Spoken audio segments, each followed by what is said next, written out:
আজকে তোমাদের মুরগির বিভিন্ন জাত নিয়ে আলোচনা করব। ক্লাস 8 এর জন্য আমি স্পেশালি এই ক্লাসটা নিচ্ছি।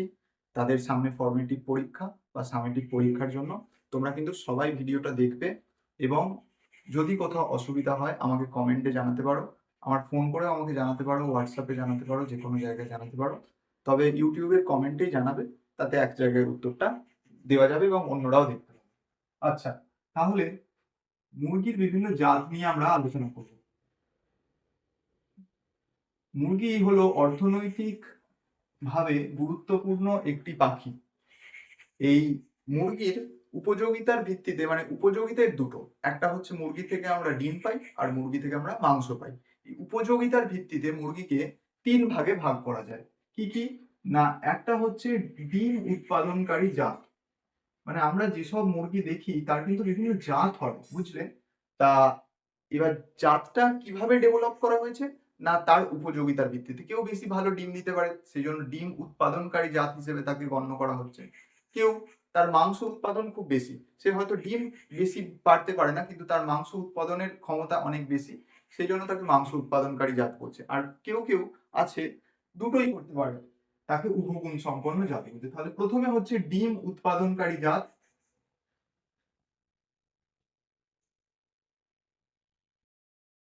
ডিম উৎপাদনকারী জাত। সেকেন্ড হচ্ছে আমাদের মাংস উৎপাদনকারী জাত।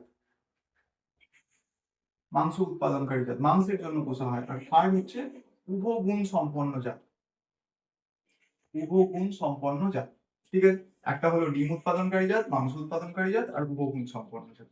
আমরা বাজার থেকে যে সাদা খোলার ডিম কিনে খাই, তা সেই ডিমটা যে মুরগি পারে তার নাম হচ্ছে লেগ হর্ন। এই লেগ হর্ন মুরগি খুব অল্প ওজনের হয়। এরা ডিমে তা দিতে পারে না, আসছি ওগুলো বলবো। এই লেগহর্ন মুরগি কি করে? না, প্রচুর ডিম পারে। কিরকম, কত প্রচুর? প্রচুর হচ্ছে প্রায় 250 থেকে 300টা ডিম বছরে পারে। 250 থেকে 300, মানে 365 দিনে বছর, সেখানে 250 থেকে 300 ডিম পারে এই লেগহর্ন মুরগি। সেই জন্য এই মুরগি হলো একটা ডিম উৎপাদনকারী মুরগির জাত। আচ্ছা, নেক্সট আসছি মাংস উৎপাদনকারী জাত। মাংস উৎপাদনকারী অনেকগুলো মুরগির জাত আছে। আমাদের যেসব দেশীয় প্রজাতির মুরগির জাত, সেগুলো সবই বেশিরভাগ মাংস উৎপাদনকারী জাত। যেমন আমরা ব্রাহ্মা মুরগি বলি, কোচিন, তারপরে আসিল, এই ধরনের মুরগির জাতগুলো হচ্ছে আমাদের মাংস উৎপাদনকারী জাত। আমি পাশে পাশে ছবিগুলো অ্যাটাচ করে দেবো, তাহলে তোমরা ওটা দেখতে পাবে। এগুলো হচ্ছে মাংস উৎপাদনকারী জাত। এবার উভগুণ সম্পন্ন মুরগির জাত, মানে সেগুলো ডিমের জন্য খুব বিখ্যাত এবং মাংসও ভালো দেয়। মানে ডিমটা হয়তো লেগহর্নের থেকে একটু কম দেবে, কিন্তু তার মাংসটাও অনেক হবে। লেগহর্নের ওজন হয় ওই 1 থেকে 2 কেজির মধ্যে। 1 থেকে 2 কেজির মধ্যে এর ওজন হয়। তাহলে এর ওজনটা খুব কম এবং মাংসের টেস্টও একেবারে খারাপ। সেই জন্য এটা মাংস উৎপাদনকারী জাত হিসেবে ব্যবহার করা হয় না। অপরদিকে যদি মাংস উৎপাদনকারী জাত ব্রাহ্মা বা আসিলের কথা বলি, তাদের ডিম উৎপাদন ক্ষমতা খুবই কম, 100 বা তারও কম। তাই জন্য একে ডিম উৎপাদনের জন্য ব্যবহার করা হয়। আবার উভগুণ সম্পন্ন মুরগি, যেমন RIR, রোড আইল্যান্ড রেড, এই জাতীয় মুরগিগুলো কি করে? না, এরা বছরে প্রায় 200-র ওপরে ডিমও দেয়। 200 থেকে 250 ডিম দেয় এরা। এরা 200 থেকে 250 মতো ডিম দেয় এবং এদের ওজনও মোটামুটি প্রায় ওই 2.5 কেজি থেকে 3 কেজির উপরে হয়ে যায়। 2.5 থেকে 3 কেজি ওজন হয় এদের। সেই জন্য এই মুরগির জাতটা হচ্ছে একটা উভগুণ সম্পন্ন মুরগির জাত। বোঝা গেল? বোঝা গেল। এবার যদি, এগুলো হলো উপযোগিতার ভিত্তিতে মুরগিকে ভাগ করলাম। এবার মুরগির ওজন কেমন, ওজনের ভিত্তিতে ভাগ। তাহলে ওজন একটা হতে পারে হালকা জাত। তাহলে এই যে লেগহর্ন, এই মুরগিটা হচ্ছে কি হালকা জাতের মুরগি। আর যদি এই RIR বা আসিল, ব্রাহ্মা, এদেরকে বলা হয়, এরা সবাই কি হবে? ভারী জাত। তোমরা মাংসের দোকানে যে মুরগিটা দেখো সেটা হচ্ছে ব্রয়লার মুরগি। এটা নিয়ে বলছি আস্তে আস্তে, কিন্তু এই ব্রয়লার মুরগিও কিন্তু একটা ভারী জাতের মুরগি।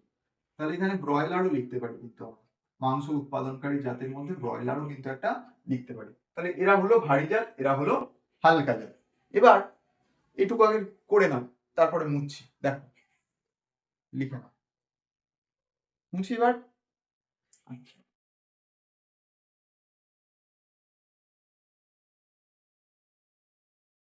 তাহলে হালকা জাত হলো, ভারী জাত হলো। এবার মুরগিরা কি করে, প্রকৃতিতে ডিমে তা দেয় এবং সেই ডিম থেকে তারা বাচ্চা উৎপাদন করে। ডিমটা একটা নির্দিষ্ট টেম্পারেচারে নির্দিষ্ট টেম্পারেচার পেলে সেখান থেকে আস্তে আস্তে মুরগির বাচ্চা তৈরি হয় ভিতরে। তা এই পদ্ধতিতে মুরগি কি করে, ডিমের ওপর বসে এবং তার উত্তাপটা দেয়। 21 দিন সময় লাগে একটা ডিম ফুটে বাচ্চা বেরোতে। সেই 21 দিন পরে নতুন বাচ্চা বের হয়। কিন্তু সব মুরগি এই কাজটি করতে পারে না, সব প্রজাতির মুরগি কিন্তু এই কাজটি করতে পারে না। যেসব মুরগি করতে পারে তাদেরকে বলে সিটার ব্রিড, মানে ডিমে তা দিতে সে বসতে পারে। আর অপরদিকে যেসব মুরগি ডিমে তা দিতে পারে না তাকে বলে নন সিটার ব্রিড। যদি সিটার ব্রিডের কথা বলি, আমরা লেগহর্ন মুরগির জাত পড়লাম, লেগহর্ন মুরগির জাত পড়লাম। এই লেগহর্ন হচ্ছে একটা নন সিটার ব্রিড।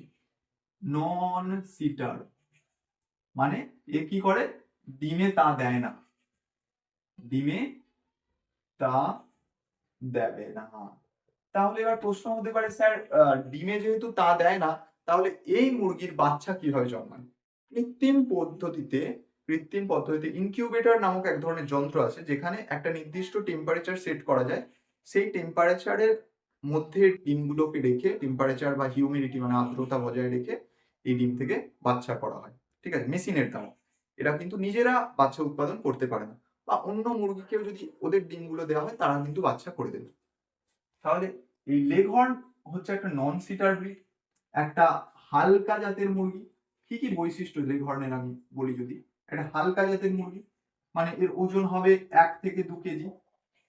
এর ডিম উৎপাদনকারী একটা জাত, মানে ডিম দেবে এ বছরে 250 থেকে 300, 250 থেকে 300টি ডিম দেবে বছরে, পার ইয়ার। ঠিক আছে, তাহলে লেগহর্নের এই বৈশিষ্ট্য দেখা যায়। একটা হচ্ছে সে নন সিটার, মানে ডিমে তা দেবে না, হালকা জাত, আর 250 থেকে 300টি ডিম দেবে।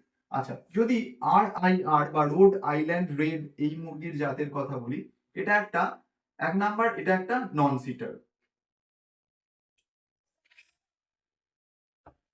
2 নাম্বার বলতে পারি এটা একটা ভারী ব্রিড, ভারী জাত। 3 নাম্বার বলতে পারি এটা ওই বছরে 200 থেকে 250টি ডিম দেয়। হলো, তাহলে এ একটা উভগুণ সম্পন্ন জাত। কিরকম জাত? উভগুণ সম্পন্ন, উভগুণ সম্পন্ন। আবার আমরা যদি দেশীয় বিভিন্ন জাতের কথা বলি, যেমন ধরো আসিল,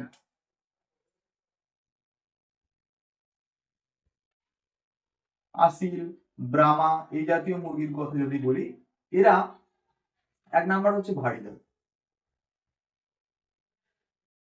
তাহলে এরা হচ্ছে মাংস উৎপাদনকারী জাত,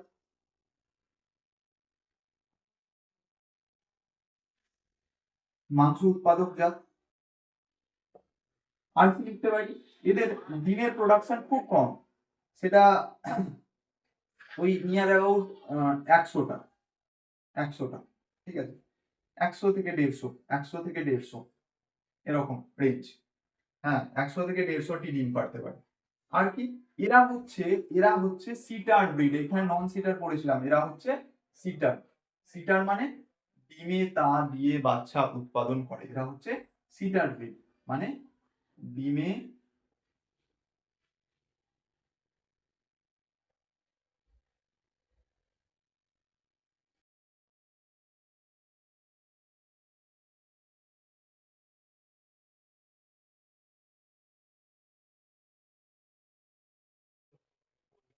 তাহলে এই হলো মুরগির বিভিন্ন জাত। এবার তোমাদের মুরগি উৎপাদনের বিভিন্ন পদ্ধতি নিয়ে আলোচনা করবো। আমরা জাত সম্বন্ধে জেনে নিলাম যে এত রকম জাত হয়, কোন মুরগি চাষ করব, কিসের জন্য চাষ করব, সেই সম্পর্কে একটা ক্লিয়ার আইডিয়া এলো। এবার কিভাবে চাষ করব? দুটো ভাবে চাষ করা যায় মুরগি। 1 নাম্বার হচ্ছে খাঁচার মধ্যে, ব্যাটারি খাঁচা থাকে।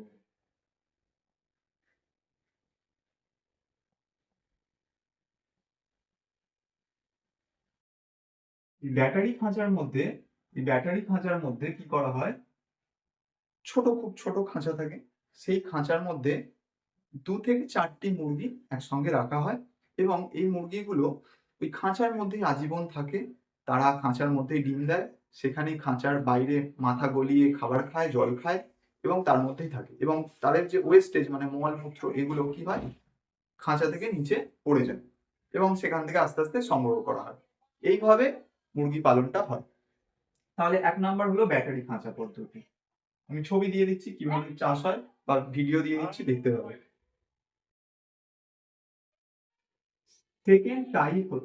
সেকেন্ড টাইপ হচ্ছে আমাদের ডিপ লিটার পদ্ধতি।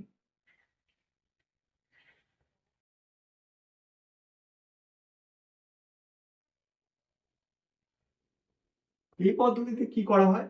না এই পদ্ধতিতে এমনি একটা ঘর সিলেক্ট করা হয় মুরগি পালনের জন্য। সেই ঘরটার ভালো যাতে বাতাস চলাচল হয়, আ রোদ হাওয়া লাগে সেগুলো খেয়াল রাখা হয়। এই ঘরের ভেতরে মেঝেতে সেটা মাটির মেঝে হতে পারে বা কংক্রিটের হতে পারে। তার উপর লিটার বিছানো হয়। লিটার কি জিনিস? লিটার শব্দের অর্থ হচ্ছে নোংরা। নোংরা হিসেবে কি নেওয়া হয়? না খড়ের কুঁচো, তারপরে ভুট্টার খোসা, আ কাঠের গুঁড়ো, তুষ, চিটে, ধানের উচ্ছিষ্টাংশ এই সমস্ত সবজির খোসা শুকনো এই ধরনের জিনিসপত্র দিয়ে মোটামুটি ১০ থেকে ১৫ সেমি উঁচু একটা বিছানা বা শয্যা পাতা হয় এবং এর উপরে মুরগি পালন করা হয়। ঠিক আছে? এর উপরে মুরগি পালন করা হয়। এবার তার মধ্যে খাবারের জায়গা থাকে, জলের জায়গা থাকে, প্রয়োজনীয় ডিম পাড়ার জায়গা থাকে যেখানে মুরগিরা উঠে ঝুড়ি দেওয়া হয় তাতে ডিম পাড়ে। এইভাবে মুরগিরা আস্তে, আস্তে বেড়ে ওঠে। এখানে মুরগিগুলো অনেক তরতাজা থাকে। আ অপরদিকে যদি খাঁচার কথা বলি, খাঁচায় মুরগিগুলো অনেক স্ট্রেসফুল কন্ডিশন এ থাকে। আমরা যে বেশিরভাগ সাদা খোলার ডিম খাই বাজার থেকে কিনে, সেগুলো সব কিন্তু এই ব্যাটারি খাঁচায় উৎপাদিত মুরগির ডিম।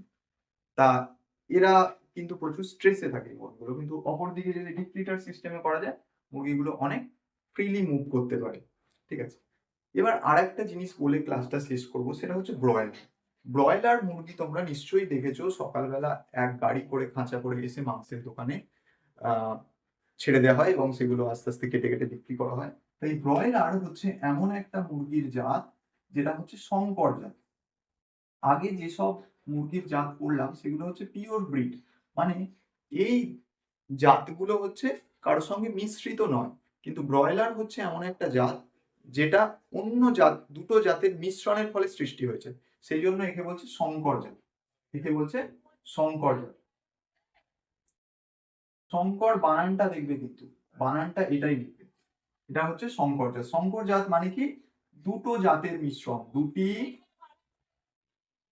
জাতের মিশ্রণ। তাকে বলে সংকর। হয়েছে এই পর্যন্ত? আচ্ছা। এবার এই ব্রয়লার কি, কি জাতের মিশ্রণ? পুরুষ মুরগিটা নেওয়া হয় যে কর্নিশ জাতের পুরুষ মুরগি নেওয়া হয় আর সাদা প্লাইমাউথ রক। প্লাইমাউথ রক হচ্ছে একটা উভগুণ সম্পন্ন মুরগি। সেই সাদা প্লাইমাউথ রক মুরগি নেওয়া হয় এবং ওই দুটো মুরগির ক্রস করিয়ে বা মেটিং করিয়ে প্রজনন করিয়ে যে বাচ্চাটা পাওয়া যায় সেটাই হচ্ছে ব্রয়লার। এই ব্রয়লার কি কারণে গুরুত্বপূর্ণ? এমনিতে মুরগি যেসব মুরগি পিওর ব্রিড যেসব দেখালাম সেসব মুরগি বাড়তে মানে ডিম পাড়ার পরিণত হতে বা ১ কেজি ২ কেজি ওজন আসতে প্রায় ৬ মাস সময় লেগে যায়। ১২ থেকে ১৫ সপ্তাহ সময় লেগে যায়। সেই জায়গায় যদি ব্রয়লার মুরগির কথা বলি, সেই ব্রয়লার মুরগি মাত্র, মাত্র ৩৬ থেকে ৪২ দিনে, মাত্র ৩৬ থেকে ৪২ দিন মানে তোমার ওই ৫ থেকে ৬ সপ্তাহে ৫ থেকে ৬ সপ্তাহে এরা কি হয়? ২ কেজি ওয়েট গেইন করে। ২ কেজি। একটা মুরগির ২ কেজি পরিমাণ ওয়েট হয়ে যায়। তা এই যে ব্রয়লার মুরগির জাত এদের টেস্ট হয়তো খুব একটা ভালো নয়। কিন্তু এই বিপুল পরিমাণ জনসংখ্যাকে সামাল দেওয়ার জন্য তাদের মুখে প্রোটিনের চাহিদা পূরণ করার জন্য এই জাতটা তৈরি করা হয় ১৯৩০ নাগাদ সম্ভবত। সালটা একবার বইয়ে দেখে নেবে। ১৯৩০ নাগাদ এই জাতটাকে ইভলভ করা হয়, তৈরি করা হয়। ধীরে, ধীরে এই জাতের আরো উন্নতি হয় এবং আরো কম সময়ে যাতে মাংস উৎপাদন হয় সেদিকে নজর রেখে এটা করা হয়। আমাদের দেশে জনসংখ্যা যেহেতু খুব বেশি, তাহলে এই বিপুল পরিমাণ জনসংখ্যার মুখে খাবার তুলে দিতে, প্রোটিনের সোর্স তুলে দিতে মাংসের গুরুত্ব কিন্তু অপরিসীম। ঠিক আছে?